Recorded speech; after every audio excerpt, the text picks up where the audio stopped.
हजारों बेरोजगार नौजवानों को रोजगार फराहम किया। मुलाजमीन को इलाज मुआवजे की सहूलती को चेयरमैन बोल शुएब शेख सियासी शख्सियत नहीं फिर भी सियासत की भेंट चढ़ाया जा रहा है, जिसे मुखालिफिन ने इल्जामात के दलदल में फंसा दिया। क्या होगा इन हजारों खानदानों का? महंगाई के इस तूफान में कौन बनेगा इनका सहारा? मुलाजमीन कहते हैं हमारे मसीहा को रिहा न किया गया तो हालात बद से बदतर हो जाएंगे। सियासी शख्सियत नहीं फिर भी सियासत की भेंट चढ़ाया जा रहा है। वो शख्स जो खुदा तरस, मुलाजमीन पर रहम खाने वाला और सच्चा इंसान है, जिसे मुखालिफिन ने इल्जामात के दलदल में फंसा दिया, वो है शुएब शेख। शुएब शेख ने अपने हर दौर में वर्कर का एहसास किया, हजारों बेरोजगार नौजवानों को बाइज्जत रोजगार फराहम किया, मुलाजमीन को इलाज और मुआवजे की सहूलत दी, जिन घरों के चूल्हे ठंडे पड़े थे उन्हें बाइज्जत तरीके से राशन दिया। हमारे साहब को पकड़ लिया, शेख साहब को। हम बहुत परेशान हैं,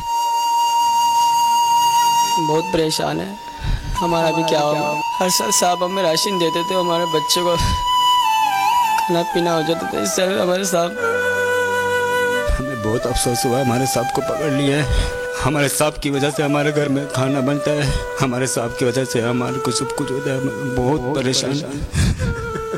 हमारी ये दुआ है कि अल्लाह ताला शोएब साहब को बाखैरियत कामयाब करके जेल से बाहर निकाले। हमारी यही गुजारिश है कि शोएब शेख साहब के साथ है, इंसाफ के साथ फैसला किया जाए। रमजान की आमद है। रहमतों और बरकतों के महीनों में हजारों मुलाजमीन की सहरी और इफ्तारी का खुसूसी इंतजाम करने वाले को जेल की सलाखों के पीछे धकेल दिया गया। क्या होगा इन हजारों खानदानों का? महंगाई के इस तूफान में शुएब शेख के अलावा कौन बनेगा इन सब का सहारा? हमारे मसीहा को रिहा न किया गया तो हालात बदतर से बदतर हो जाएंगे। अगर शुएब शेख को फौरी तौर पर रिहाई का परवाना ना मिला तो कई खानदान मुआशी बदहाली के बाइस खुदकुशियों पर मजबूर हो जाएंगे, क्योंकि इन सब का सहारा शुएब अहमद शेख है।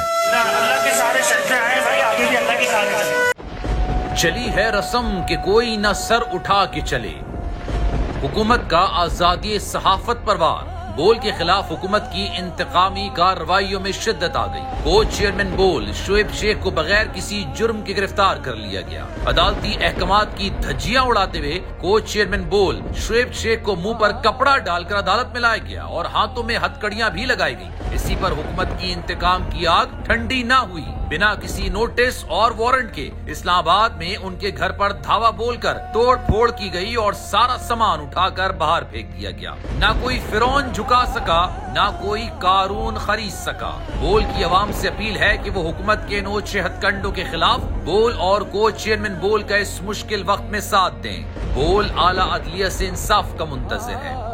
हम सरबकफ उठे हैं कि हक फतह याब हो, कह दो उसे जो लश्करे बातिल के साथ है।